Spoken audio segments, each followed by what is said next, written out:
Francesco, dopo l'ottima prestazione di Trento, parti titolare e Inanelli un'altra ottima prestazione contro Padova. Il risultato è buono perché è un 3-0 netto. Le sensazioni? La prestazione innanzitutto della squadra è stata ottima. Secondo me abbiamo fatto vedere della bella pallavolo nel secondo set e anche nelle prime parti di ogni set. Secondo me abbiamo fatto un po' più di fatica del normale nel primo e nel terzo in ricezione, in battuta. Abbiamo sbagliato anch'io abbastanza tanto. Però sì, dai, una vittoria come quella di Trento ci aiuta sempre a venire alla prossima partita carichissimi di vincere. Infatti oggi il risultato l'abbiamo preso.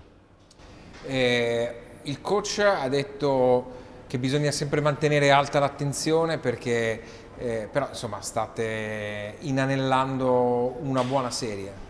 Sì, mantenere alta l'attenzione perché, come diciamo sempre, ogni squadra in Superlega è capace di vincere contro chiunque.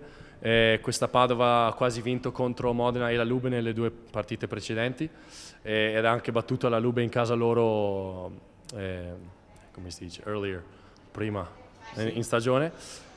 Quindi sì, attenzione sempre alta. Oggi direi che è calata ogni tanto, nel primo e nel terzo. Ma in generale l'abbiamo mantenuta alta. Ecco, un'altra cosa su cui insiste molto è che ha un roster ampio, no? E quindi riesce, come oggi, a mettere in campo uno starting six che non si era mai visto, inedito. Non si era mai visto? No, questo no. Questo no? No. Ah, ecco. Sì, abbiamo finito la partita con Trento così, se mi sbaglio? No, diverso, vabbè. No, La domanda è la panchina lunga, nel senso sì, il valore della panchina lunga. Sì, siamo secondo me tutti in grado di giocare. Oggi infatti anche Glaz è entrato alla fine corte. Abbiamo accolto nuovi giocatori come Axa e Staffo e sono subito stati messi nel roster, quindi ci alleniamo durissimo ogni giorno e il livello del 6 contro 6 in allenamento è molto alto, quindi abbiamo fiducia in qualsiasi ragazzo per entrare in campo e performare. Ecco, il reparto dei centrali, hai citato prima Nedeljkovic e insieme anche con l'ingresso di Stafforini, sta dando una buona solidità in difesa, questo consente all'attacco insomma, di uscire spesso, no, di fare side out, ed è un'arma che in questo momento vi sta caratterizzando o che comunque ha caratterizzato questa partita. No, sì, Axa sicuramente ci dà una grande mano a Muro in attacco perché come vedi è enorme, salta tanto, è molto fisico. Poi Staffo è solidissimo in ricezione e in difesa, quindi se la palla non la prendiamo a Muro siamo sicuri che dietro Staffo c'è e Staffo è pronto.